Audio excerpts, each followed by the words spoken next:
Halo kalian semua para investor dan holders kripto dimanapun kalian berada, welcome back again to this channel. Balik lagi dengan saya tentunya di sini. Apa kabar kalian hari ini? Semoga sehat selalu ya, dan semoga kita bisa sukses terus ke depannya.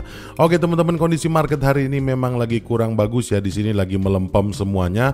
Kalau kita ngelihat untuk satu hari terakhir ini banyak banget yang mengalami koreksi ya, rata-rata mengalami koreksi baik itu Bitcoin ataupun altcoin. Dan di sini kalau kita ngelihat ada yang grow juga, grownya tidak terlalu signifikan teman-teman, di 0,5% ataupun di 0,06%. Ini sangat-sangat tidak signifikan.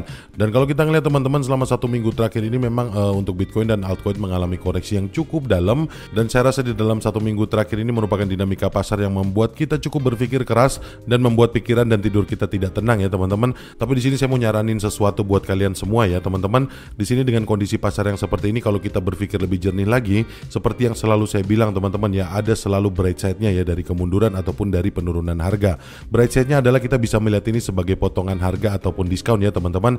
Jadi mungkin kalau saya pribadi, saya akan menganggap ini sebagai peluang buat saya. Jadi ini kesempatan saya untuk buy the dip ya teman-teman.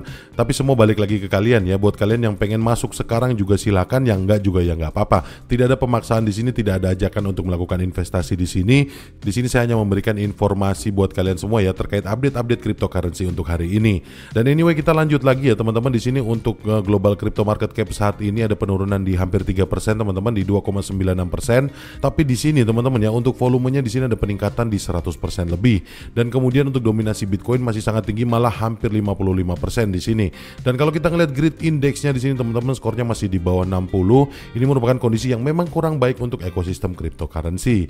Dan kemudian kalau kita ngelihat Bitcoin, harganya saya rasa ini yang paling terendah selama minggu ini ya. Di sini 65.400-an harga jualnya. Dan kemudian ini membuat total penurunannya atau total koreksinya selama satu minggu terakhir ini di 4,27%. Dan untuk koreksi satu harinya itu sebesar 1,08%.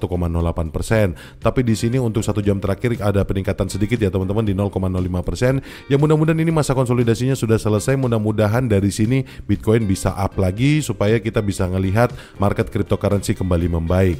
Dan untuk Ethereum pun saya rasa ini harga jualnya terendah ya selama minggu ini teman-teman, di 3.400-an dolar.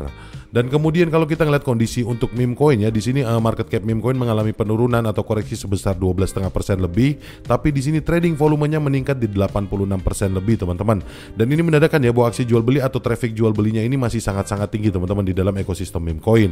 Dan kalau kita ngelihat di sini memang ya untuk kondisi meme coin tidak terlalu bagus teman-teman. Selama satu minggu terakhir koreksinya cukup dalam banget, dan selama satu hari terakhirnya pun dalam banget teman-teman. Contohnya seperti di sini Dogecoin di sini ada koreksi sebesar hampir 10%, Shiba Inu juga 11% lebih, dan PP Coin tadi pagi itu sempat di 16% koreksinya.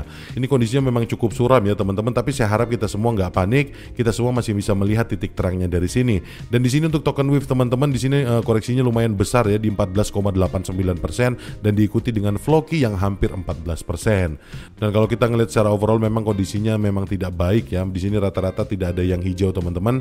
Tapi di sini ini menjadi titik terang buat kita ya, seperti yang saya bilang tadi, ini bisa menjadi kesempatan kita untuk buy the dip. Dan anyway teman-teman, ada satu update ya yang saya pengen kasih ke kalian. Ini mungkin untuk jadi penyemangat kita semua. Di sini ada Michael Saylor ya teman-teman. Michael Saylor ini adalah pendiri MicroStrategy. Di sini Michael Saylor bereaksi terhadap Bitcoin yang turun di bawah 67.000 dengan berbagi nasihat penting.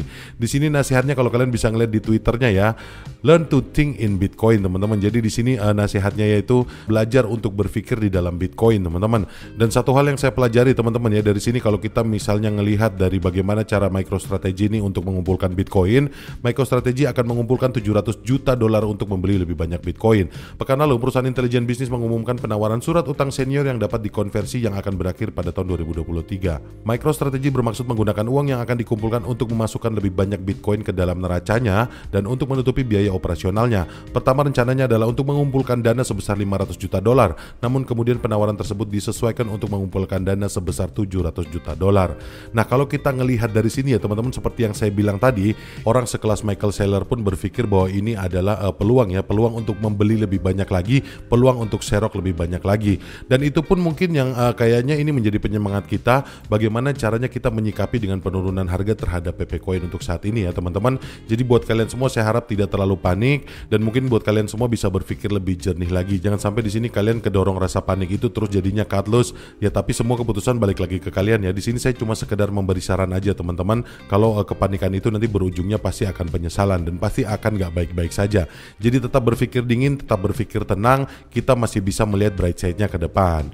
Kurang lebih seperti itu ya teman-teman yang bisa saya sampaikan di video kali ini. Sekali lagi terima kasih banyak buat kalian semua yang sudah nonton video ini, dan terima kasih juga buat kalian semua yang sudah subscribe channel ini dan like video ini. Dan akhir kata teman-teman, sampai ketemu lagi di video-video yang selanjutnya. Bye.